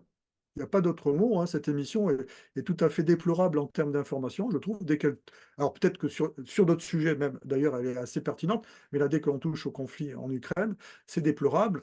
Et avec des intervenants dont on dont on peut s'interroger de la validité et du sérieux de ces intervenants. Et pourtant, cette dame-là, qui soi-disant a été difficilement directrice au ministère des Affaires étrangères, pas plus de 8 mois, à l'époque où il y avait Bernard Kouchner, pourtant, qui était un néoconservateur et qui affirme, qui ne fait que reprendre de toute façon les estimations qui sont fournies par les Ukrainiens et par les services de désinformation anglo-saxons des 350 000 hommes russes qui auraient été perdus pendant les 2 ans de guerre. C'est absurde dans la mesure où, si c'était le cas, eh bien, il n'y aurait plus d'offensive russe. Si c'était le cas, il n'y aurait plus de volontaires puisque l'effectif de l'armée russe actuellement en Ukraine repose sur des volontaires, puisqu'ils se diraient que ouais, je suis volontaire, je vais peut-être gagner mieux ma vie, mais je vais surtout la perdre. Il y aurait certainement une réaction sociétale de la part de la société russe, hein. Comme je l'ai dit, déjà 45 000 morts, c'est quand même assez important, puisque en 2 ans, c'est le nombre de morts des 10 ans de la guerre en Afghanistan. Donc il faut rester sérieux. Alors, maintenant, toujours pareil, on s'intéresse à la désinformation et puis à l'influence, à l'ingérence russe. Je n'ai pas dit qu'elle n'existait pas, mais que j'ai envie de dire que c'est de la roupie de Sansonnet par rapport à l'ingérence et à l'influence multi-secteur et global, dans un spectre 360 degrés que l'on subit de la part des États-Unis, et sans s'en rendre compte, hein, parfois, et souvent d'ailleurs, puisque déjà de nombreux journalistes euh, qui officient sur les grands médias, que ce soit des médias nationaux type quotidien comme Le Figaro ou alors les médias télévisuels, ont tous des accointances avec des think tanks anglo-saxons comme Laure Mandeville, hein. Il suffit d'écouter Laure Mandeville lorsqu'elle intervient sur les plateaux pour comprendre il ne s'agit pas d'analyse, mais de point de vue partisan, voire militant. Il en va de même comment s'appelle, Isabelle Lasserre et d'autres également. Mais ce Mais n'est pas dit. Ce n'est ça pas va dit. loin, ça va loin, parce que lorsqu'on on voit, c'est pas que sur l'Ukraine, mais lorsqu'on voit par exemple le financement de Reporters sans frontières, lorsque l'on voit que 2 présidents de la République successifs ont été des young leaders, c'est-à-dire ont été en partie formés par les États-Unis, ou en tout cas repérés par eux, lorsque on constate que Tanzer aussi, lui, c'est Atlantic Council, ils sont payés par les États-Unis, ils vivent de la rémunération états-unienne. C'est possible, c'est pas illégal, mais ça Mais, disqualifie leur parole, puis c'est tout. mais en fait, c'est le débat que j'avais avec un gars la dernière fois, hier soir sur X. Il me dit, bon, alors, il y a des traîtres que d'un côté. Ben, c'est pas le sujet. Déjà, dire traître, c'est une absurdité. Le sujet n'est pas là. Le sujet, c'est l'influence. Parce que cette notion de traître, ça veut dire qu'on est en guerre. Donc, c'est complètement déplacé. On n'est pas en guerre contre les États-Unis et on n'est pas non plus en guerre contre la Russie, d'ailleurs. Donc, il y a des systèmes d'influence. Mais pourquoi montrer un seul système d'influence et oublier les autres systèmes d'influence? Là, on est dans la manipulation. Et notamment le système d'influence le plus opérant et le plus efficace, qui est, je le reconnais, celui des États-Unis. Mais il y a d'autres systèmes d'influence à un degré moindre qui sont également très opérants et efficaces en France, hein. Le système d'influence chinois est très opérant. Le Beaucoup système plus que le d'influence, russe, ah oui, beaucoup bien plus que le sûr, russe. beaucoup plus, hein. Le système d'influence qatari, alors là, il est très très opérant en France. Et d'autres systèmes d'influence qui peuvent passer également par des communautés. Le système d'influence turc est très opérant en Allemagne, par exemple. Donc, ce sont des systèmes d'influence et il est normal que les pays utilisent des systèmes d'influence. Nous, on l'a fait pendant de nombreuses années en Afrique, à l'époque, quand on était euh, un acteur stratégique qui avait du poids. Maintenant, c'est plus le cas. On est incapable d'avoir un système d'influence en Afrique, hormis leur proposer ou les réprimander sur l'application des normes LGBT que l'on voudrait appliquer ou des règles LGBT qu'on voudrait appliquer sur le sol national. C'est complètement absurde. C'est comme ça que nous-mêmes, on détruit nous-mêmes notre système d'influence. Il n'y a pas de notion de traîtrise ou pas. Alors, il y a un système de confrontation internationale entre des systèmes de puissance, entre des pays, et ils jouent sur les influences et parfois sur des ingérences.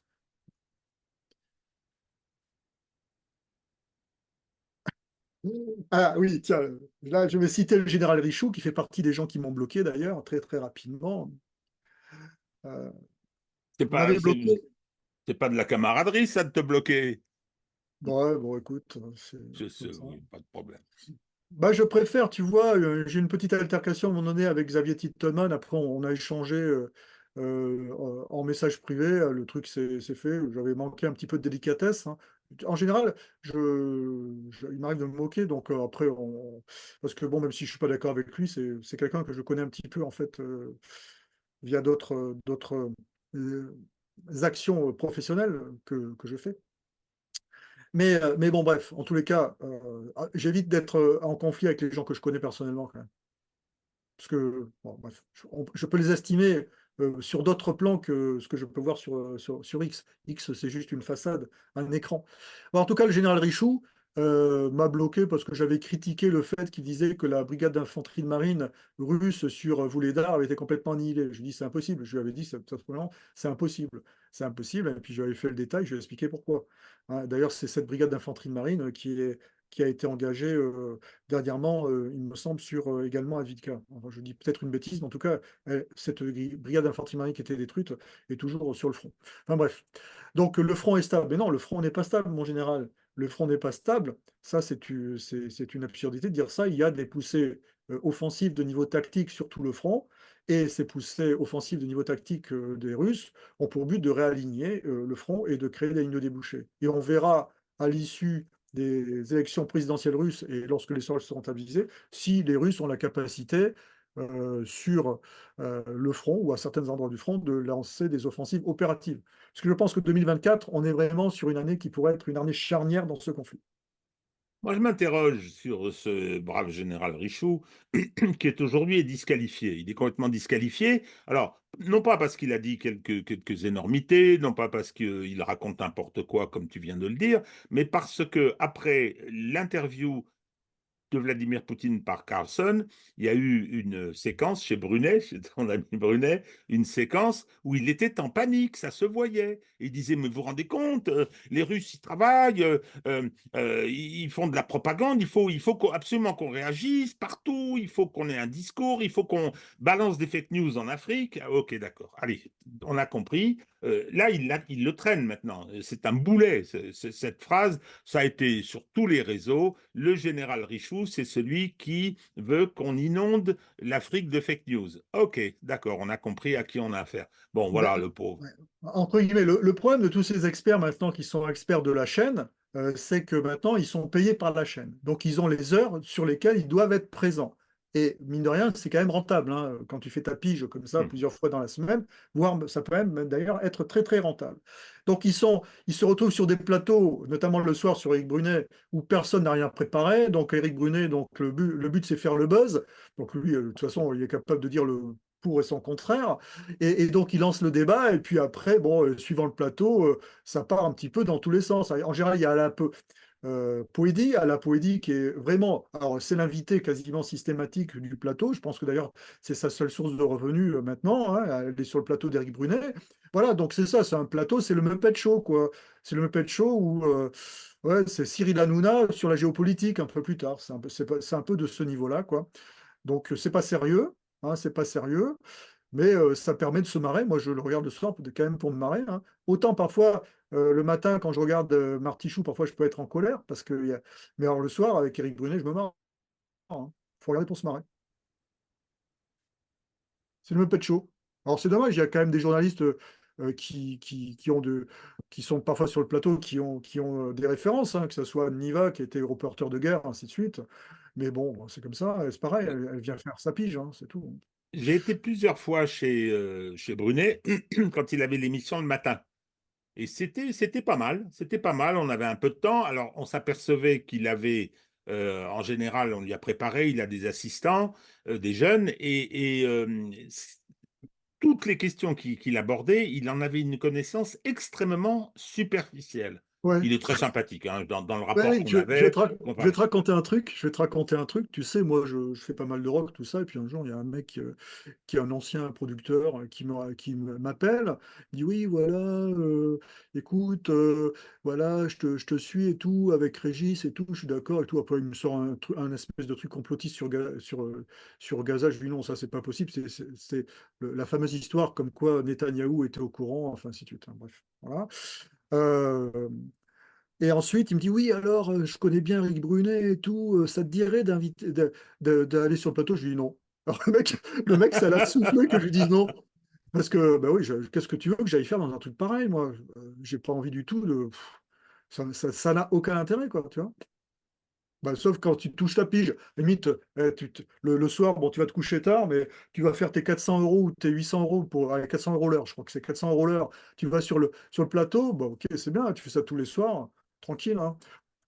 C'est un Mais bon ce qui revenu, est, ce hein. qui est, ce qui est marrant, c'est que c'est le système CNews qui a fini par déteindre. C'est que CNews a arrêté de faire de l'information, il fait plus que du commentaire. Donc, c'est Hmm. le café du commerce. On réunit sur Hmm. CNews ses caractéristiques. Ouais, Kevin, c'est clair. Kevin Ah, ouais. Bossuet, non mais au secours.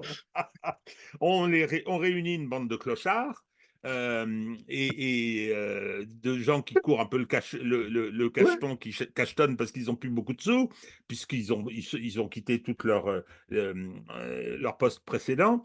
Et Ah, c'était donc, le cas, c'était le cas de François Geoffrin, là. C'est- Laurent Geoffrin, Laurent Geoffrin, Laurent Geoffrin. Laurent Geoffrin, je dirais même Massescaron, c'est un peu pareil. Ouais. Et donc, hop, maintenant les autres font la même chose. Or, Brunet, c'est café du commerce à la CNews, le même genre. On met des gens autour de la table, tu as raison, on n'a rien préparé.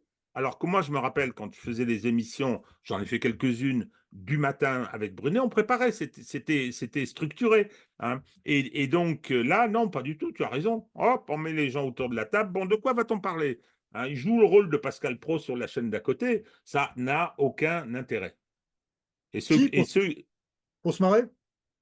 oui, à regarder, veux-tu? Oui, je veux Ouais, bien, tu mais peux te marrer. Bon, écoute, hmm, tu as toujours deux ou trois conneries qui sont quand même dites et répétées. Après, si tu apprécies le style féminin, t'as au moins un Niva, hein, qui n'est pas désagréable à regarder, à écouter. Voilà, bah, donc voilà, avant de te coucher, vous voyez les critères d'Hervé Carès et Alla Poédi qui dit n'importe quoi, mais qui est une belle femme.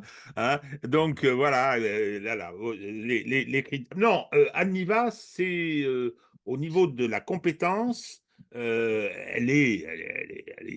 comment dire, elle n'est pas engagée. Elle a son opinion, me semble-t-il, hmm, sur la guerre, là, et puis, mais elle a un passé professionnel et un présent professionnel ouais. qui sont de grande qualité.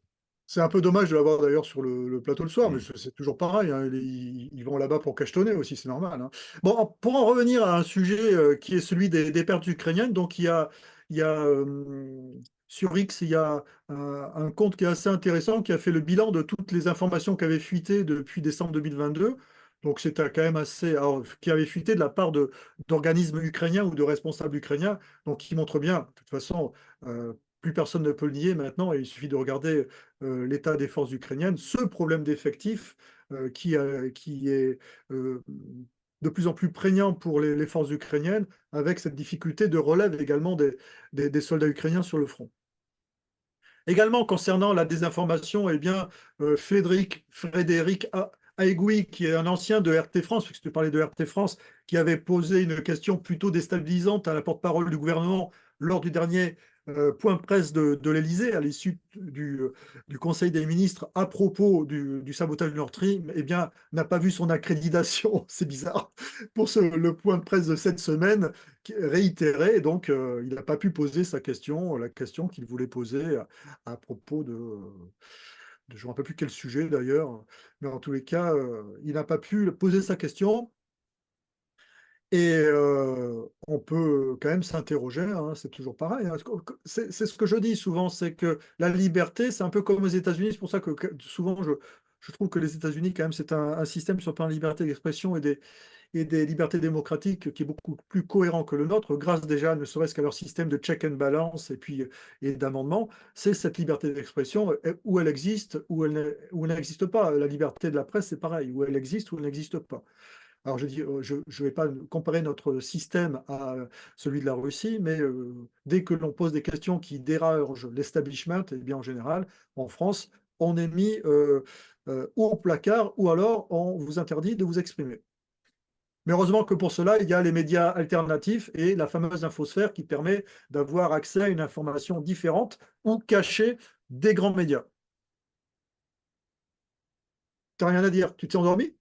Non, pas du tout, pas du tout. Je réfléchis parce que je vais essayer de formaliser un certain nombre de choses sur le rôle de l'infosphère. Aujourd'hui, c'est le terme que j'utilise, parce que les médias systèmes, et ce qui explique pourquoi il y a cette envie de censure, ils se rendent compte qu'ils n'ont pas la prise qu'ils souhaiteraient avoir sur l'opinion et que c'est constitué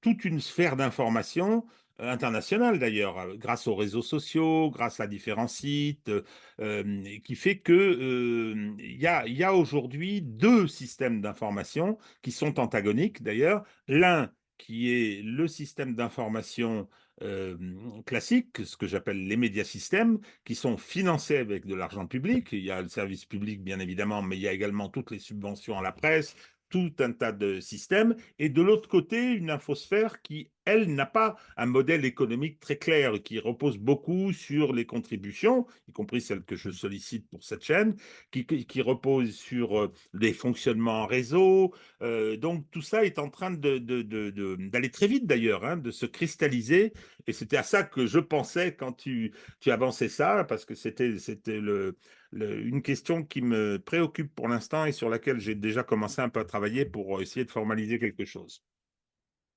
C'est pour ça que je t'ai tendu la perche. Voilà, merci. Alors, toujours pareil, hein, dans les informations sur ces fameuses pertes russes, hein, donc la journaliste, je ne sais plus comment, alors, toujours ce compte sur X qui est très intéressant à suivre, la dictature de réel, d'ailleurs avec lequel je suis en, en, en contact, puisque lui, lui, il a de nombreuses données en termes de bouse. Hein. Oui, C'est une référence, lui. Il a toutes ces données en termes de bouse, hein, les fameuses bouses de la fin du marché. que Eh l'on bien, là, comptera, Comment? que l'on va compter à la fin. On va compter, ouais. Et oui, c'est sûr. Et donc, pareil, hein, elle sort des chiffres, mais qui sont complètement absurdes, hein, sur les pertes russes. Hein. Ça voudrait dire que les Russes, ils auraient eu à Bakhmout 120 000 ou 240 000 morts. C'est absurde. Hein. C'est les fameux décomptes qui ne tiennent pas la route. Maintenant, également sur un compte X qui est intéressant à suivre, c'est Le Monde en crise, hein, avec la dose d'ucranium du général Yakovlev, la dose d'ucranium qui devait terrasser Poutine, mais qui d'une certaine manière, je me demande si le général Yakovlev n'a pas fait une overdose de cet ucranium après quelques années, au moins 2 années de conflit. En tous les cas, toutes ces prédictions et toutes ces outranceries, on peut dire ça, outranceries, Non, c'est sorties. outrance, tout simplement. Outrances, oui, voilà. Ces outrances, j'invente des mots maintenant. Ces outrances. Ces outrances sont pour l'instant, on va dire, non confirmées par les événements. Une intervention intéressante également du général Pinatel sur Sud Radio. Heureusement qu'il y a Sud Radio, hein. C'est quand même une radio qui est intéressante à suivre, hein, notamment son compte YouTube, hein, rappelant que peut-être que cet alarmisme face à une éventuelle attaque russe serait lié à l'objectif de pousser vers l'Europe fédérale. Toujours dans le cycle de nos désinformations, le général russe qui était mort il y a quelques mois et qui a été un des artisans de la victoire de Mariupol et qui à nouveau est ressuscité et est devenu un artisan de la victoire d'Avdiivka. Régis Le Sommier qui souligne de manière très très pertinente le fait que l'Institut of Study of War, tenu par la famille Kagan, une famille de néoconservateurs très très célèbres aux États-Unis, mais il faut quand même rappeler, puisque c'est une des sources également d'information, de suivi de la situation du théâtre par nos grands médias, donc c'est évidemment de l'information arrêtée, sont complètement déboussolés par ce qui se passe sur le front russe, alors qu'ils avaient prédit l'effondrement de l'armée russe, comme d'autres d'ailleurs. Une, sur la chaîne Omerta de Régis Sommier, regardez l'intervention de Pierre de Jong qui analyse avec calme et professionnalisme la situation. Alors, je suis un petit peu plus mesuré sur certaines de ces analyses, mais en tous les cas, c'est quelqu'un qui est solide et qui, lorsqu'il intervient, lui au moins sur les grands médias, n'est jamais dans l'excès ou dans les outrances. des outrances. J'ai pas dit outrancerie, t'as vu? On progresse. Je progresse. Et enfin, une intervention également très, très pertinente du général Maril, hein, qui a souligné un élément suite à une question d'Alexis Poulain, c'est alors le sabotage de Nord Stream, et lui, qui est un ancien officier de renseignement, a dit, écoutez, si c'était le russe, on le saurait. Et là, éclat de rire d'Alexis, hein, et le général lui-même souriant, c'était imparable, imparable. Ah, mais il est excellent. D'ailleurs, on le voyait, on l'a vu de temps en temps sur LCI. Maintenant, il n'est plus invité parce que c'est tous ces gens qui ont un discours rationnel et un petit peu déstabilisant sont invités de moins en moins. Alors, il y a encore quelques exceptions, comme le général Chauvency et le colonel Pierre de Jong, mais c'est pas la majorité, comme on dit. Et puis enfin, on va souligner l'excellente intervention. Alors vraiment, je l'ai écouté 2 fois tellement elle est bonne cette intervention de Sylvain Ferreira sur le bilan du conflit en Ukraine avec des analyses stratégiques, des analyses qui portent sur les forces et les faiblesses des armées ukrainiennes. C'est vraiment une très très bonne intervention. Vraiment, je conseille à tout le monde de la suivre. Je pense même que c'est une de ses meilleures interventions des derniers 6 mois. C'est une très bonne synthèse. C'est une très bonne synthèse. Bah, le recul permet de passer à quelques conclusions et sa phrase de fin, nous sommes les ultimes perdants, c'est effectivement malheureusement le cas et c'est la raison pour laquelle tous les gens qu'on vient de passer en revue, il faudra, je ne sais pas si ce sera possible, mais il faudra ou il faudrait leur demander des comptes. Bon, il restera plus qu'à faire une interview avec lui alors. Par exemple. Mais bon, c'est lui qui a pas voulu poursuivre, hein, à mon grand regret. Moi, je vais lui demander. Je vais faire. Non, Je non, vais mais essayer je veux dire, on verra. Peut-être que bon, il a une autre stratégie ou bon, c'est un historien militaire, il a des responsabilités par ailleurs. Je ne sais pas du tout. Bon, En tout allez, cas, bon. on va fermer la parenthèse, mais en tout cas, bon, ça pourrait être intéressant, hein, puisqu'on va faire la prochaine intervention avec Alexandre Robert, qui sera très très intéressant. Je pense que, oui, voilà. Bon, allez, je Ben ferme. oui, non, sur Alexandre, c'est effectivement, on a une petite frustration parce que c'est en anglais, Ouais, sa langue maternelle est manifestement le français, vous le verrez. Et donc, on est un peu frustré d'être obligé de passer par là. Donc, hop, voilà, on l'a invité, il l'a accepté, et je pense qu'on va faire quelque chose de très intéressant. voilà. Bon, en tous les cas, cette vidéo a vraiment regardé absolument sur la chaîne Le Dialogue. Voilà. Écoutez, on a terminé. J'arrête le partage. Je vais laisser Maître Régis conclure. Voilà, et ben oui, parce on a été copieux aujourd'hui, on a été assez long. Donc bon, ben merci de votre attention. Je ne vais pas répéter ce que j'ai dit au début. Je vais vous dire au revoir et vous dire à la semaine prochaine parce qu'on va avoir euh, je vais dire un programme copieux. Je ne sais pas encore. On verra comment se passe l'émission spéciale avec Alexandre Robert, mais peut-être qu'on on n'en fera pas la semaine prochaine. J'en sais rien, on n'en a pas du tout discuté. Hein. C'est une idée qui me traverse l'esprit Oui, maintenant, on verra, on mais verra. On peut très bien on faire. verra en On verra. fonction, voilà, hein, on verra en fonction Faut pas qu'on soit, oui, qu'on fasse trop de production non plus. Oui, pour rester pertinent. Entre nos émissions, vous avez le compte Twitter d'Hervé. Moi, j'ai mon compte Twitter aussi, mais Oui, j'aborde bah ouais. Bon, mais d'autres sujets. on n'est pas au même niveau. Donc, Toi, tu es à combien d'abonnés, toi? pas loin de 60 000. Ouais, tu te rends compte, moi, je vais peut-être atteindre les 10 000 là, grâce à mes abonnés, hein. Ah oui, Alors oui, que non, mais c'est bien ça. j'étais à 1000 l'an dernier, quasiment à la même Oui, époque. oui, oui, mais moi, je vous dis ça parce que je suis abonné à Hervé Carrès et que je le lis régulièrement. Régulièrement. Alors, l'algorithme m'a repéré, donc il m'envoie souvent ces messages. Alors, je regarde depuis combien de temps ils ont été publiés. hein, pour voir si l'information, parce que c'est pas mal. Quand on me dit qu'il a été publié à 10 secondes, alors ça, c'est de l'information très, très fraîche, hein.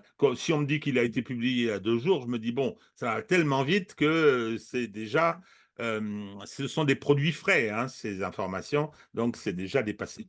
Voilà. Bon, eh bien, écoutez, à très Voilà. bientôt, et puis on continue.